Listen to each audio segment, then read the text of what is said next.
अस्सलाम वालेकुम व्यूअर्स। आज की इस वीडियो में हम प्रैक्टिस क्वेश्चंस देखेंगे। अब इसमें देखें कि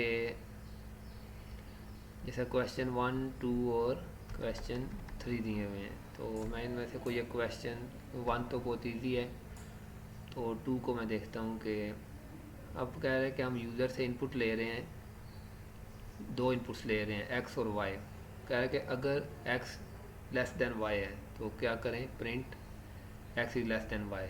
अगर एक्स ग्रेटर देन वाई है तो फिर क्या प्रिंट करें, एक्स ग्रेटर देन वाई। अगर इक्वल है तो आप प्रिंट कर दें इक्वल।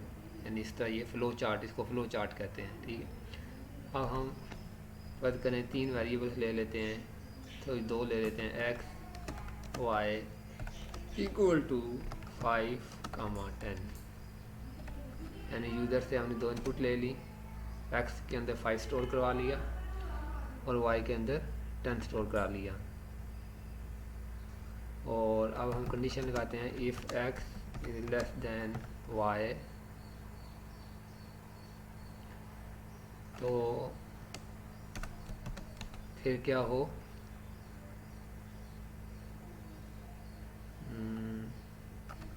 प्रिंट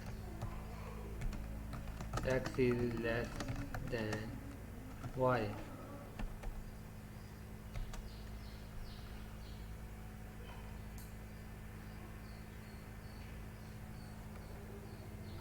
एल्स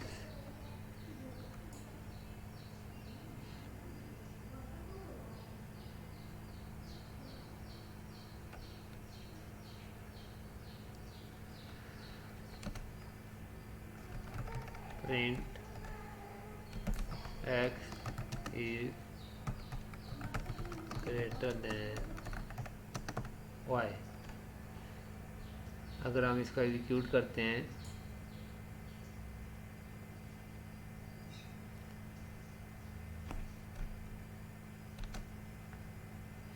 लेकिन इसने एरर दे दिया इनवैलिड सिंटैक्स, वो में से कॉलन लगाना पड़ेगा।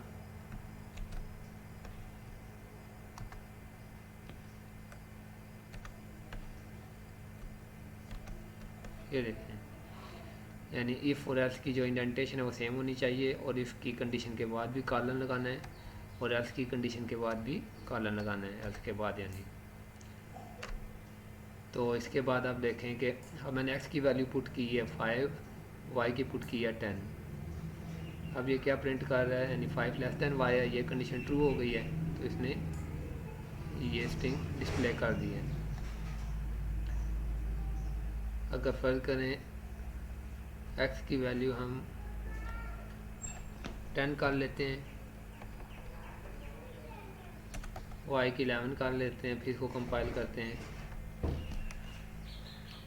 तो फिर आप देखें 10 लेस देन वाई, तो तब भी ये कंडीशन ट्रू है। अगर वाई को हम 1 कर लेते हैं, फिर देखें ये एल्स के नीचे एल्स वाली कंडीशन ट्रू हो गई है और X is greater than Y display हो गया है। अगर हम यहाँ पर एक और कंडीशन लगाना चाहते हैं कि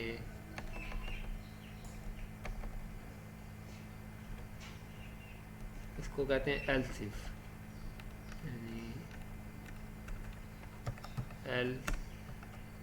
एल्स इफ को हम सरल लिखते हैं ELIF, else if this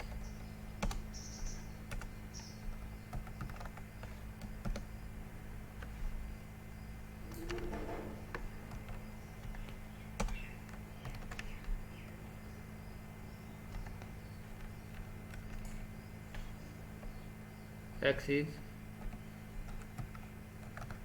equal to, यानी फ़र्ज़ करें अगर मैंने इसको दोनों को 10 कर दिया है इनपुट्स को, फिर कंपाइल करते हैं, तो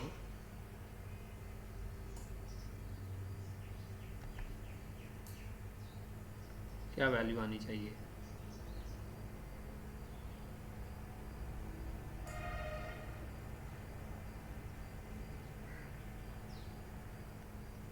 इनवैलिड सिंटैक्स का एरर आ रहा है इसमें।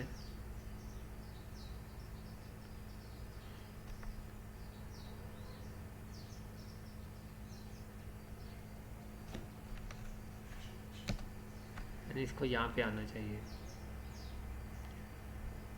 और के बाद इसको भी यहाँ पे आना चाहिए।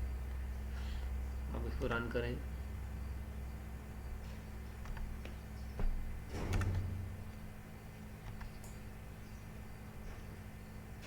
इसको ये लिखें एल्स इफ